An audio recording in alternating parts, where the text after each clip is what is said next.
तर म्हणजे 2 दिवस झाले जेवण काय केलं नाही भावनं. काय झालं माहिती आहे का, अचानक मला म्हणजे असं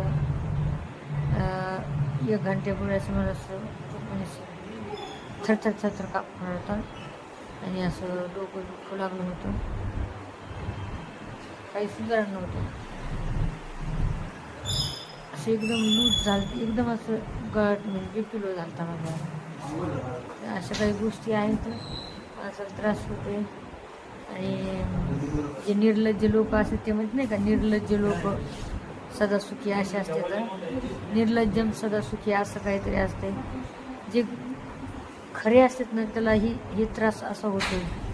कारण की आपण जर खऱ्याने वागत असलो तर विनाकारण हा त्रास होत असला ना कुठं, तर खूप त्रास आपल्या जीवाला लागतोय. आणि ते म्हणतात ना, निर्लज्जम सदा सुखी, हे खरी गोष्ट आहे.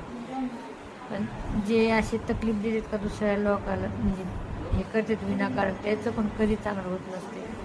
आणि जी बददुआ निघलेली असती का मनातून, ती कधीच वाया जात नाही.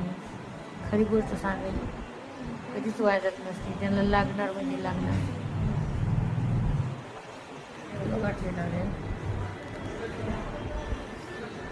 म्हणजे सुचलं काय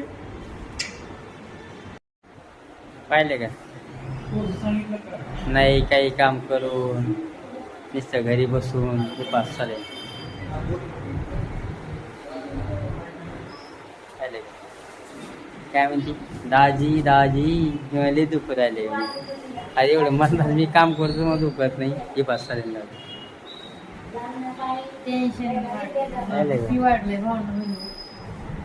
बीपी लो. अरे बीपी तो आणि बीपी वाढे आता. काय तुमचं नाही, तुझ्या दुश्मनचा वाढू द्या का. हा मा बीपी वाढे, तुमच्या दुश्मनचा वाढू द्या म्हणलं आहे ना. भावना खपा पाहिले का ते असलं तेव्हा. काय नाही, जेवण नव्हतं केलं 2 दिवस झालं, काही जेवण नाही बरोबर. तर थोडा झाला भावना. कशामुळे झालं? हे दाजी मटण नव्हतं आणलं ना, मग त्या मटणामुळे कुठे बीपी कमी होत असते मग बरोबर. मी जेवण नव्हतं केलं ना. आणि जेवण मटण असलं तर खावा, तर मटण नसलं खाऊ नाही का, असं काय आहे का? हा कॉमेडीसाठी बोलते, तुम्हाला पण माहिती आहे. काहीतरी टेन्शन असतं तेव्हा माणसाला दुखणं येते होय, असं काहीतरी असतंय होय. सांगा तुम्ही. पहिली बाटली संपली बरं का, आता ही आणि दुसरी पाणी लागली. बाटली आणली ती बघ, पाणी बाटली हा दुसरी लागली. ती दुसरी लागली. लागली.